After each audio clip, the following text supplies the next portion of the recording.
बेटा बेटी का नाम भगवान से जुड़ा हुआ होना चाहिए। उसका एक फल तो प्रत्यक्ष ये होता है कि दिन भरे में अगर तुमने 100 बार अपने बेटे को पुकारा तो भगवान का नाम उच्चारण होगा कि नहीं। मान लो तुम वैसे बैठ करके माला लेके भगवान का नाम नहीं जप पा रहे हो तो कम से कम अपने बेटे को पुकार रहे हो तो भी भगवान का नाम तो आ रहा है। तो अपने संतानों का बेटा बेटी का नाम भगवान से जुड़ा होगा तो दिन भर कम से कम भगवान का नाम आएगा। और इसलिए आपने कथा सुनी होगी अजामिल की। उसने अपने बेटा का नाम नारायण रखा था,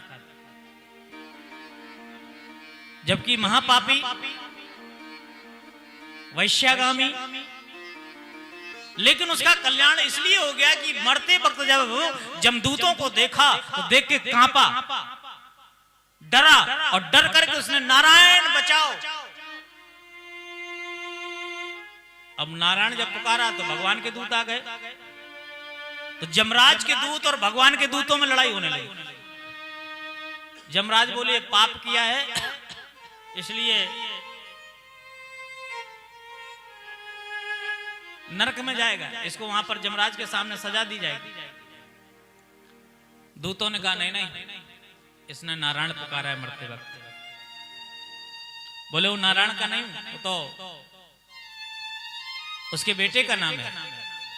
बोले हम तो केवल आज तक नारायण का नाम जानते हैं, नारायण, हम क्या जाने किसी बेटे का नाम। लड़ाई हुई, भगवान के दूतों ने जमराज के दूतों की पिटाई कर दी। सो दौड़े दौड़े जमदूत गए और उन्होंने तलवार फलवार पटक दी। बोले हमको तुम्हारी ड्यूटी नहीं करनी।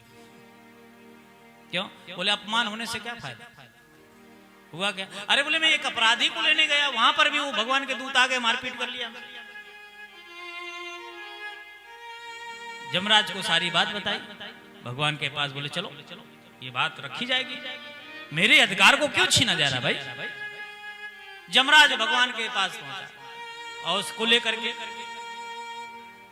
महाराज इसने सारी जिंदगी पाप किया, अंतिम समय में इसने अपने बेटे का नाम नारायण रख करके नारायण बोला तो आपके दूत जाकर के हमारे दूतों को मारा। ये तो अन्याय है महाराज, हम तो आपकी ही सेवा कर, आपने जो मुझे दिया मैं वो कार्य कर रहा हूं, लेकिन बीच में हमारे कार्य में हस्तक्षेप डालना ये उचित नहीं। या तो आप निर्णय कर दीजिए कि किस प्रकार के, किस कैटेगरी के आदमी को हमको लेना है, कितना ज्यादा पाप किया हो उसको लेना है। भगवान ने कहा बात इतना बढ़ाइए मत, मामला कुछ है नहीं, उसने नाम ले लिया है तो ये लोग पहुंच गए होंगे। जमरूद ने कहा कि महाराज उसने आपका नाम नहीं लिया था, हमारे दूतों को भयंकर भयंकर देखा तो डर गया और डर करके उसने अपने बेटे को पुकारा बचाओ बचाओ, आपका नाम नहीं लिया।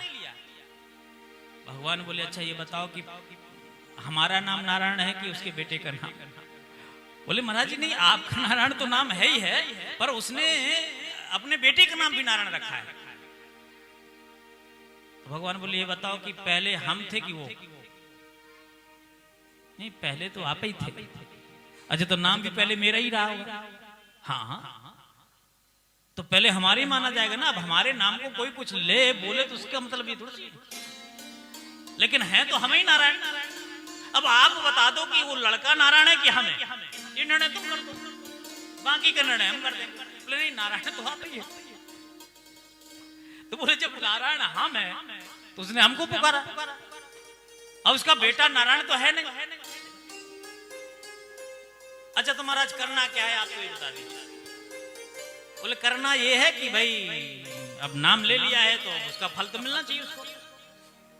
तो महाराज ठीक है, एक दो बार जो भी नाम लिया उसका जो फल मिलता है उसको दे दो, बाकी जो पाप किया है उसके बदले मुझे सौंप दो, हम इसको दंडित करें। भगवान ने कहा देखो इसने 2 बार लिया हो चाहे 4 बार लिया हो चाहे 1 बार लिया हो, लेकिन उस नाम लेने का फायदा ये कि ये मेरे सामने खड़ा है, इतना तो इसका प्रभाव है नाम का। अगर इसने मेरा नाम नहीं लिया होता तो ये मेरे सामने नहीं होता। अब इसने मेरा नाम एक ही बार लिया, लेकिन ये मेरे सामने आ गया। हाँ, आ तो गया, लेकिन हमारे सामने आने के बाद ऐसा कहते हैं लोग, किसन मोह के हो जीव मोह जबहि सन मोह के हो, जीव मोह जबहि जन